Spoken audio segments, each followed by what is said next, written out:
स्वागत है आपका शत्रुघ्न सिन्हा जी। आज की सबसे मनोज्ञा बोल रही हूँ। सबसे पहले तो आपसे ये पूछना चाहूंगी कि तृणमूल कांग्रेस में सब ठीक है क्या? मेरा ख्याल है सब ठीक है, और आपको ज्यादा पता होगा। आप मीडिया वालों ने तो बहुत ही मीडिया ने उछाला है, बहुत ही सुना है, जांचा है, पड़ताल किया है, पता लगाया है। मुझे लगता है आपको पता होगा। जहां तक मेरी जानकारी है, ममता बनर्जी का नेतृत्व बना हुआ है, और ममता बनर्जी के गुट में, यानी उनकी पार्टी में जो हो रहा है, मेरा ख्याल है फिल्टरिंग हो रही है, अच्छा ही हो रहा है, बढ़िया के लिए हो रहा है। आप साथ में हैं दीदी के और रहेंगे भी आगे क्या? मेरा तो स्वभाव है, नेचर है। मैं दुख सुख में साथ देता हूँ।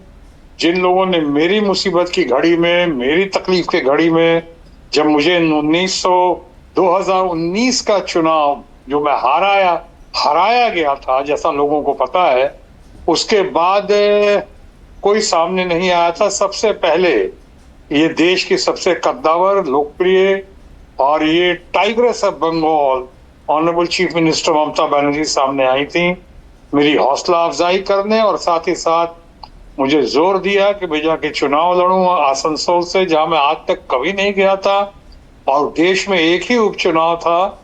वहां जब गया मैं तो पहली बार में ही रिकॉर्ड मतों से जीता था, आप सबों को पता है। तो उसके बाद भी दूसरे चुनाव में भी वहां पे बहुत ही अच्छे मार्जिन से जीत हुई थी।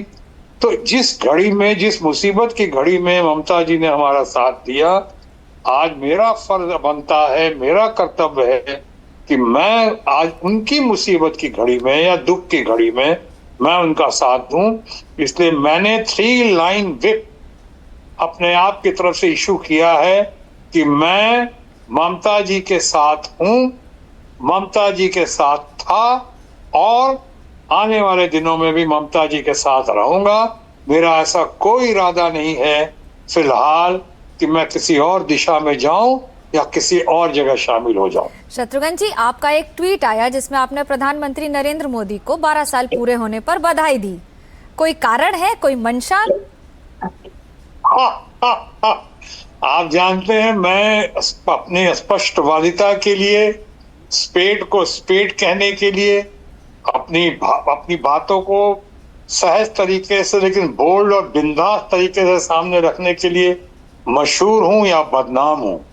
मैं जो कहता हूं, जो करता हूं, वो सोच समझ के करता हूं, बगैर किसी स्वार्थ के करता हूं।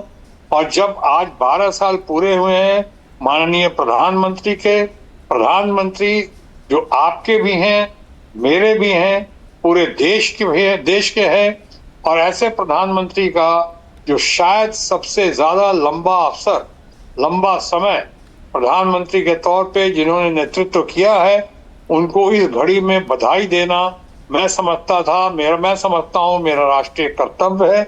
मैंने अपने कर्तव्य का पालन किया। मैंने प्रधानमंत्री को ट्रू स्पोर्ट्समैन स्पिरिट में मैंने उनको विश किया, ग्रीट किया, गॉड ब्लेस किया, और उनको कॉन्ग्रेचुलेट किया। आपका एक बड़ा फेमस डायलॉग था, जली को आग कहते हैं, बुझी को राख कहते हैं, उस बारूद से, उस राख से जो बारूद बने उसे विश्वनाथ कहते हैं। ये कौन सा बारूद है जो तृणमूल कांग्रेस में फट रहा है और इतनी चिंगारियां निकल रही हैं, इतनी आग निकल रही है? उससे ज्यादा महत्वपूर्ण ये है कि इसका अंजाम क्या होने वाला है। क्या मैंने शुरू में कहा कि when going gets tough, the tough get going। मुसीबतों को वही पार कर सकता है जिसके अंदर मुसीबतों को पार करने की क्षमता होती है, शक्ति होती है। हमारी ममता बनर्जी स्ट्रीट फाइटर है, जमीन से जुड़ी हुई नेता या नेत्री हैं। उन्होंने संघर्ष करके इस पार्टी को सींचा है, बनाया है, निर्माण किया है, अपनी टीम के साथ मिलकर इस काडर को मजबूत किया है। उनको ये पार्टी विरासत में नहीं मिली है, बल्कि उन्होंने अपने संघर्ष के बल पे, लड़ाई लड़के उन्होंने हासिल की है। और तभी ममता बनर्जी ने 35 सालों तक करीब जिस पार्टी का शासन रहा बंगाल में, उसको उखाड़ फेंकने में कामयाब हुई, और इतने सालों तक आज उन्होंने शासन किया। और अभी भी आने वाले दिनों में लोगों की बहुत अपेक्षा है। देश की और बंगाल की इच्छा और अपेक्षा की प्रतीक है हमारी ममता बनर्जी।